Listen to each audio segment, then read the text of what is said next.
សួស្តីបងប្អូនអ្នកសិក្សាភាសាអង់គ្លេសទាំងអស់គ្នានៅក្នុងវីដេអូនេះយើងនិយាយអំពី What's your name ការសួរឈ្មោះបាទការសួរឈ្មោះអ្នកដែលយើងមិនស្គាល់ឈ្មោះគាត់អញ្ចឹងនៅក្នុងភាសាអង់គ្លេសយើងនិយាយថាម៉េចអញ្ចឹងបើយើងចង់ស្គាល់គោលបំណងរបស់យើងចង់បង្កើតទំនាក់ទំនងចង់ស្គាល់ឈ្មោះដើម្បីការបង្កើតទំនាក់ទំនងតើសំណួរដែលយើងចង់ដឹងពីឈ្មោះគាត់ចង់ស្គាល់គាត់តើយើងសួរបែបម៉េចអញ្ចឹងសំណួរនៅក្នុងភាសាអង់គ្លេសយើងអាចសួរទៅកាន់អ្នកនោះថា What's your name What's your name Hello យើងនិយាយថា Hello What's your name នេះ What's your name Okay so now let's take a look at the picture you can see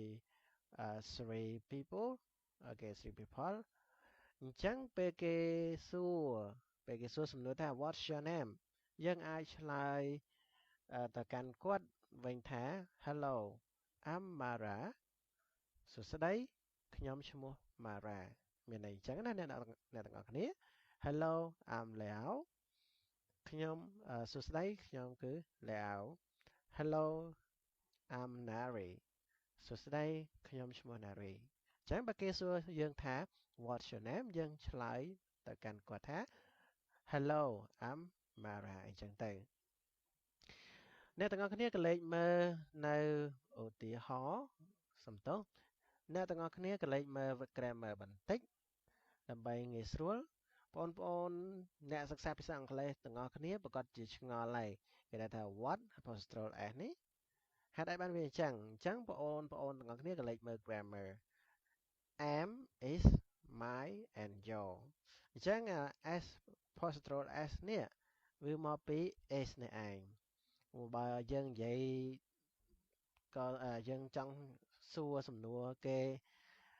ថា what is your name ក៏បានដែរបានអញ្ចឹង is apostrophe s នេះគឺមកពី s នឹងឯង am គឺយើងប្រែថាគឺជា is ក៏ប្រែថាគឺជាដែរអញ្ចឹង am ប្រើជាមួយនឹង subject I តែមួយណាអ្នកទាំងអស់គ្នាបាទ is យើងប្រើជាមួយនឹង he she it singular my យើងប្រែថារបស់ខ្ញុំ your ប្រែថារបស់អ្នកបាទអ្នកទាំងអស់គ្នាក៏លេចមើលនៅការសន្ទនារបស់ Sarina និង Tom ហើយយើង read and listen តោះក៏លេចមើលរូបភាពនេះហើយយើងមកមើលការសន្ទនារបស់គាត់ទាំងពីរនាក់ Sarina គាត់និយាយថា Hello I'm Sarina What's your name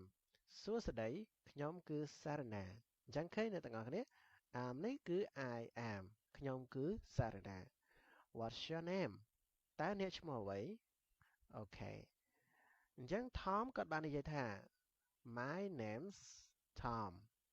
My name Tom ឈ្មោះរបស់ខ្ញុំគឺ Tom នេះ name នេះយើងប្រែថាឈ្មោះ my គឺរបស់ខ្ញុំ is យើងប្រែថាគឺជា Tom អញ្ចឹងឈ្មោះរបស់ខ្ញុំគឺ Tom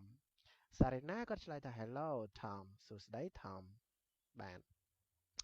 អញ្ចឹង listen again and repeat grammar spot យើងបងប្អូនទាំងអស់គ្នាក៏លេចមើល grammar spot បន្តិចបាទ am ហ្នឹងគឺស្មើនឹង I am បាទអញ្ចឹងយើងមើលកលេចមើល conversation ទៅបងអូនគេបងអូនឃើញហើយបាទ am ស្មើនឹង I am what យើងសំទោស what ស្មើនឹង what is ឃើញទេ names យើងស្មើនឹង name is ឈ្មោះគឺជាអូខេចំណុចទី3 stand up and practice ឲ្យបងប្អូនទាំងអស់គ្នាអនុវត្តក្រោកឈរដើម្បីអនុវត្តជាមួយនឹងមិត្តភ័ក្តិរបស់បងប្អូនចាប់ដើមមក Hello យើងសរសេរឈ្មោះរបស់យើងចូលទៅហើយយើងសួរ What's your name អញ្ចឹងឲ្យមិត្តភ័ក្តិរបស់យើងឆ្លើយថា My name is អញ្ចឹងទៅអញ្ចឹងដើម្បីអនុវត្តនៅក្នុង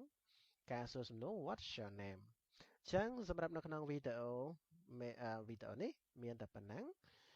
សម្រាប់វីដេអូបន្តទៀតយើងនឹងសិក្សាបន្ថែមអរគុណបងប្អូនទាំងអស់គ្នាសម្រាប់ការសិក្សាអំពី What's your name អរគុណ